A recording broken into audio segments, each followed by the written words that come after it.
Good morning, Mr. Watson here. We're working with the PLC Fiddle website today. We're going to do Lab 2. And what we're going to do today is create an industrial garage door control program. Now, before starting video, I already entered the name of the inputs and outputs that we're going to need. They're over here, and where you add those over here on this side, the left. And how to add one is you just click up here.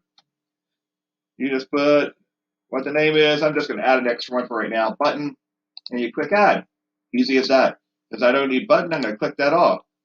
Now, here on the code part, I have this is the default example, but I can actually use this. Now, I don't need start button. What I need is up for the open button. Stop button's fine. Over here where it says motor, I'm going to have it changed out to up, because that's, you push the open button, you want the door to go up. And over here where it says motor, I'm going to change that to up. Now that I've changed that, I can get rid of some of the ones here. Start button isn't needed anymore, so I'll click that off. Motor isn't needed anymore, so I'll click that off. The rest of these are just fine. And for me to simulate this, I click here where it says open button, turn it on. It's on. Over here, just turned up in green. It shows the up is on, so it's kind of working. Actually, here the stop button should, yep, it turned the motor off. So that part's working. We got half of the code we need. Now, on this, it said this line below there, this is what we call a rung. And what we got to do is we got to add code for doing the close button. The first thing I want to do is I'm going to need this parallel loop, and that's here under other, right here. And I just drag it down, and notice it said when it shows up on with the dashed lines here, I can let go of it, and it appears. Next thing I need to do is bring in some of these control switches. So I'm going to grab this one here. It says variable, drag it to the middle of this, and there it is.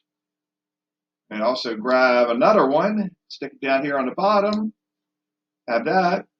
I need one of these with the line through it. That means the normally closed. Drag that here and stick that here. And then I'm going to click on this Calls tab. And grab this first one here, bring that over here, and I just duplicated this. All I got to do now is select a thing. So I got the open one, so I want to put close button. Then this is still the stop. And here we want to make this down, and over here, down. There, now I have, as simple as this, I have the logic in here for controlling a garage door program that controls a garage door. Has up button, stop button, close button. Those are the normal 3 buttons that you have on an industrial garage door. The only thing missing on this code is, what if you have that jerky middle school kid come in, and he's a real jerk, and he pushes the up, the open button, and the close button at the same time? What a jerk. Here's how you take care of that. You bring in another one of these and put one on the upper line, put one on the lower line. And what you code these for is the opposite button. So this is the open button line. So I put the close button on here, but the opposite. And on the close button, I put the up button line.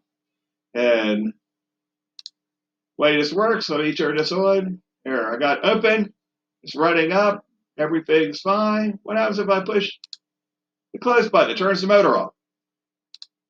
Like that, which one's supposed to? You know, because both buttons are being pushed. What if I push the close button? Okay, the thing's going down. That.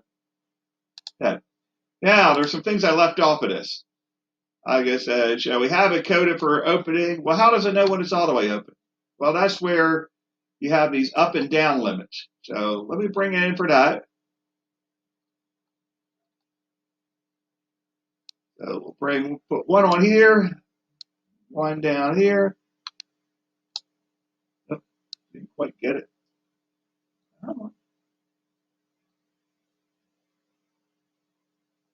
Oh, there it is. There. And this one's up limit.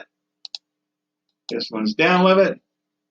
There. That's all the code that's necessary for this. So this would be this program would actually work fine for controlling an industrial garage door. That's all for now. This is lesson 2. So what you got to do is recreate this and send me a screenshot of the program. Send it in. Have a great day.